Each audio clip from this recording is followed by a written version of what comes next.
Assalamualaikum warahmatullahi wabarakatuh. Perkenalkan, nama saya Husna. Saya di sini menjelaskan pengertian lingkungan sebagai sumber belajar. Lingkungan merupakan kesatuan ruang semua benda dan keadaan makhluk hidup, termasuk di dalamnya manusia dan perilaku serta makhluk hidup lainnya. Lingkungan itu terdiri dari unsur-unsur biotik, makhluk hidup, abiotik, benda mati, dan budaya manusia. Lingkungan merupakan sumber belajar yang kaya dan menarik untuk siswa. Lingkungan manapun bisa menjadi tempat yang menyenangkan bagi siswa. Jadi kapan saja dan di mana saja ketika ada interaksi antara pembelajaran dengan sumber belajar. Tentu saja guru bukan satu-satunya sumber belajar. Apapun baik lingkungan, nuansa, alat, bahan-bahan lain bisa berfungsi sebagai sumber belajar. Itu saja yang dapat saya sampaikan. Salah hilang mohon maaf. Wassalamualaikum warahmatullahi wabarakatuh. Warahmatullahi wabarakatuh. Perkenalkan, nama saya Rahmat Sindaparin dengan NIM 1910 1253 101 00 dengan absen 44. Di sini saya ingin menjelaskan tentang pengertian sumber belajar. Sumber belajar adalah segala sesuatu seperti benda, data, fakta, ide, orang, dan lain sebagainya yang tidak bisa menimbulkan proses pembelajaran. Nah, dan kata sumber yang berarti suatu sistem ataupun dari pengertian sumber belajar dan arti kata sumber yang berarti suatu sistem atau perangkat materi yang sengaja diciptakan atau disiapkan dengan maksud memungkinkan siswa untuk belajar. Dan untuk kata belajar yang pada hakikatnya ialah proses perubahan tingkah laku ke arah yang lebih sempurna sesuai tujuan tertentu yang telah dirumuskan sebelumnya. Dan untuk dari pengertian sumber belajar menurut beberapa ahli ialah menurut C.C. Wijaya dan Ahmad Tabrani Rusyah yang berpendapat bahwa yang dimaksud dengan sumber belajar ialah lingkungan yang dapat dimanfaatkan oleh sekolah sebagai sumber pengetahuan, dapat berupa seperti manusia atau bukan manusia. Menurut Rohani dan Abu Ahmadi menguraikan bahwa sumber belajar ialah segala daya yang dapat dipergunakan untuk kepentingan proses atau aktivitas pengajar, baik secara langsung maupun tidak langsung di luar dari peserta didik, seperti lingkungan yang dilengkapi diri mereka pada saat mengajar langsung. Dan menurut Fred Percival dan Henry Ellington memberi pengertian bahwasanya sumber belajar Course learning adalah satu set bahan atau situasi belajar yang sengaja diciptakan agar siswa secara individual dapat belajar. Adapun macam-macam sumber belajar dan bentuk-bentuk sumber belajar ialah yang pertama sumber belajar yang dapat dirancang seperti sumber belajar yang dapat dirancang yaitu ialah sumber belajar yang dibuat secara khusus atau dikembangkan sebagai alat untuk memberikan fasilitas belajar yang lebih teratur dan cepat normal. Yang selanjutnya yaitu sumber belajar yang dimanfaatkan, yaitu sumber belajar yang diperuntukkan khusus untuk keperluan pembelajaran dan keberadaannya dapat ditemukan sekitar kita yang dapat digunakan untuk proses belajar mengajar. Nah, dari kedua macam sumber belajar berikut kita dapat menyebutkan bahwasannya sumber-sumber belajar dapat berbentuk seperti pesan berupa informasi yang dikembangkan oleh komponen lain dalam bentuk berupa fakta, gagasan, data, dan ide. Contohnya seperti materi yang disampaikan oleh guru dan seperti bahan, yaitu bahan yang mengandung pesan untuk disampaikan kepada peserta didik dengan menggunakan alat. Terkadang barang ini sudah merupakan penyajian dan alat perlengkapan seperti barang-barang yang menjelaskan pesan kepada peserta didik, contohnya seperti radio, komputer, VCD, DVD, TV, dan papan tulis. Nah, adapun untuk fungsi sumber belajar yang pertama sumber belajar dapat meningkatkan produktivitas proses belajar mengajar, yaitu dapat mempercepat proses belajar mengajar dan membantu peserta didik menggunakan waktu secara efisien dan baik. Yang kedua, sumber belajar dapat merangsang pemikiran peserta didik dan berkembang secara individual dengan cara mengurangi kontrol guru terhadap peserta didik yang bersifat kaku dan juga kampungan atau tradisional. Dan yang ketiga, dengan menggunakan sumber belajar lebih memfokuskan materi yang disampaikan, yaitu meningkatkan kemampuan sumber belajar, penyuguhan informasi dan materi secara lebih jelas, dan dengan sumber belajar dapat memberikan dasar lebih akurat terhadap pembelajaran dengan cara perancangan program pembelajaran yang lebih sistematis, pengembangan bahan pembelajaran yang dilandasi dengan penelitian, dan kemungkinan belajar secara spontan atau ketiga, yaitu mengurangi kesenjangan pembelajaran baik yang bersifat verbal dan abstrak dengan realitas yang bersifat konkret dan memberikan pengetahuan yang bersifat langsung. Itu saja penjelasan dari saya. Untuk materi selanjutnya akan dijelaskan oleh teman saya. Sekian dari saya. Wassalamualaikum warahmatullahi wabarakatuh. Assalamualaikum warahmatullahi wabarakatuh. Perkenalkan, nama saya Hesti Kurniawati, NIM 1910125220083, nomor absen 29. Saya akan menjelaskan materi selanjutnya, yaitu pemanfaatan lingkungan dan alam sekitar sebagai media atau sumber pembelajaran. Pemanfaatan sumber daya lingkungan diperlukan dalam upaya menjadikan sekolah sebagai bagian integral dari masyarakat setempat. Sekolah bukanlah tempat yang terpisah dari masyarakat. Dengan cara ini, fungsi sekolah sebagai tempat pembaruan dan pembangunan sosial budaya masyarakat akan dapat diwujudkan.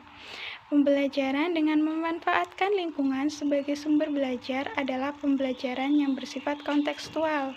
Pembelajaran kontekstual menurut Husnan 2014 adalah konsep belajar yang mana guru menghadirkan dunia nyata ke dalam kelas dan membimbing peserta didik membuat hubungan keterikatan antara pengetahuan yang ia miliki dengan penerapannya dalam kehidupan sehari-hari.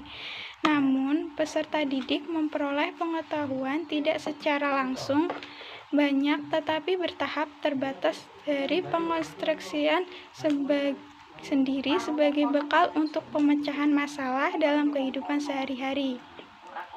Belajar dengan menggunakan lingkungan sebagai sumber pembelajaran akan membuat siswa aktif, karena siswa lebih mudah berinteraksi dengan lingkungan.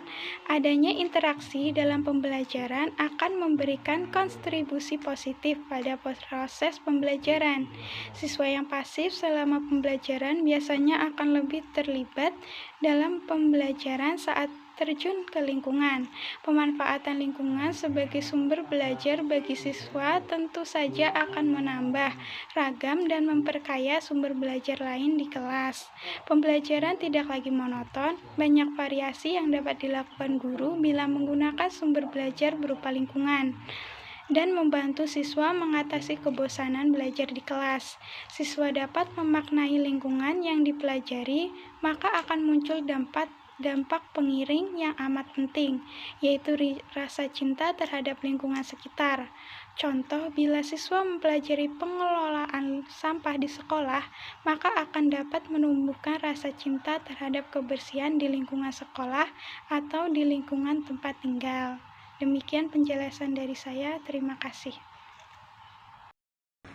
Assalamualaikum warahmatullahi wabarakatuh. Perkenalkan, nama saya Yusfa Mutia Saputri, nomor absen 47. Di sini saya akan menjelaskan mengenai jenis-jenis lingkungan sebagai sumber belajar. Nah, seperti yang kita lihat pada PPT, jenis-jenis lingkungan sebagai sumber belajar yaitu ada 3. Yang pertama lingkungan sosial, yang kedua lingkungan alam, dan yang ketiga adalah lingkungan buatan. Nah, lingkungan sosial ini sebagai sumber belajar berkenan dengan interaksi sosial dengan kehidupan bermasyarakat, seperti organisasi sosial, adat dan kebiasaan, mata pencaharian, kebudayaan, pendidikan, kependudukan, struktur kepemerintahan, dan agama. Dan yang kedua yaitu ada lingkungan alam. Nah, lingkungan alam ini berkenaan dengan segala sesuatu yang sifatnya alamiah, seperti keadaan geografi, iklim, suhu, udara, musim, dan lain sebagainya. Nah, lingkungan alam ini tepat digunakan untuk bidang studi IPA, dan siswa dapat mengamati dan mencatatnya secara pasti, dapat mengamati perubahan-perubahan yang terjadi, yang termasuk proses dan sebagainya. Gejala lain yang dapat dipelajari dalam kerusakan-kerusakan alam termasuk faktor penyebabnya. Nah, dan yang terakhir yaitu lingkungan buatan. Lingkungan buatan ini yaitu lingkungan yang sengaja diciptakan atau dibangun manusia untuk tujuan tertentu yang bermanfaat untuk kehidupan manusia. Nah, siswa dapat mempelajari lingkungan buatan ini beberapa aspek prosesnya, pemanfaatannya, pemeliharaannya, serta aspek lain yang berkenaan dengan pembangunan dan kepemeliharaan manusia dan masyarakat pada umumnya. Nah, ketiga, lingkungan belajar tersebut dapat dimanfaatkan sekolah dalam proses belajar mengajar melalui perencanaan yang saksama oleh guru bidang studi baik secara sendiri-sendiri maupun bersama. Nah, penggunaan lingkungan belajar dapat dilaksanakan dalam jam pelajaran bidang studi di luar jam pelajaran dalam bentuk penugasan peserta didik atau dalam waktu khusus yang secara sengaja disisipkan dalam akhir semester atau pertengahan semester. Nah, demikian penjelasan dari saya. Terima kasih. Assalamualaikum warahmatullahi wabarakatuh. Nama saya Muhammad Nasruddin Ajahari, absen 12. Di sini saya akan menjelaskan tentang kelebihan lingkungan sebagai media pembelajaran. Pembelajaran yang akan diberikan pada anak usia dini atau anak tingkat dasar harus yang semenarik mungkin dan harus berpotensi pada perkembangan anak. Tujuannya untuk melatih dan mengembangkan potensinya. Misalnya, lingkungan menjadi sumber dari pembelajaran. Hal itu sangat penting untuk membantu proses perkembangannya pada potensi anak. Seorang guru dapat memberikan materi yang dipelajari dengan mencari informasi dan masalah lingkungan serta dampaknya terhadap kehidupan yang ada di sekitar mereka. Jadi seorang peserta didik dapat dengan bebas untuk bereksplorasi. Selain itu, dapat menambah wawasan dan memperluas ilmu pengetahuan peserta didik. Hal tersebut juga didukung oleh Santruk 2007 bagian 484 mengatakan bahwa pengetahuan akan bertambah luas dan makin mendalam jika murid terus membangun hubungan antara informasi baru dengan pengalaman dalam pengetahuan mereka yang sudah ada. Artinya bahwa setiap permasalahan yang dimiliki siswa merupakan pengetahuan awalnya dan juga informasi baru dan pengetahuan baru untuk siswa sehingga pengetahuan menjadi luas dan mendalam hingga pada akhirnya hasil belajar siswa meningkat. Keuntungan yang lainnya, media lingkungan menjadi sumber belajar juga menjadikan seorang tersebut menjadi lebih aktif sehingga dapat memperoleh hasil belajar yang maksimal.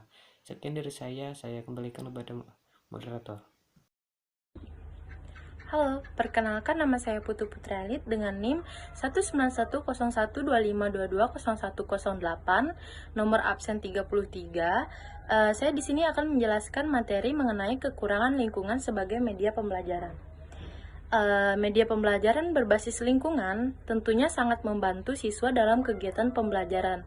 Namun di sisi lain pembelajaran media berbasis lingkungan juga mempunyai kelemahan. Kelemahannya ada yang pertama, memakan waktu yang cukup lama untuk persiapan.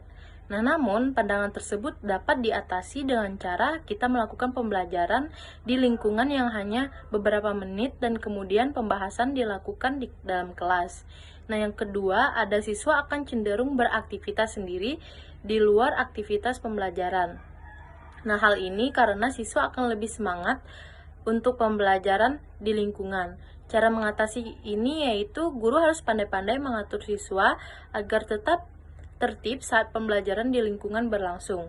Nah, yang ketiga, ada kurangnya wawasan guru terhadap kegiatan pembelajaran yang hanya bisa dilakukan di kelas saja. Nah, padahal kegiatan pembelajaran dapat dilakukan di luar kelas, yaitu di lingkungan sekitar. Itu saja yang dapat saya sampaikan. Terima kasih.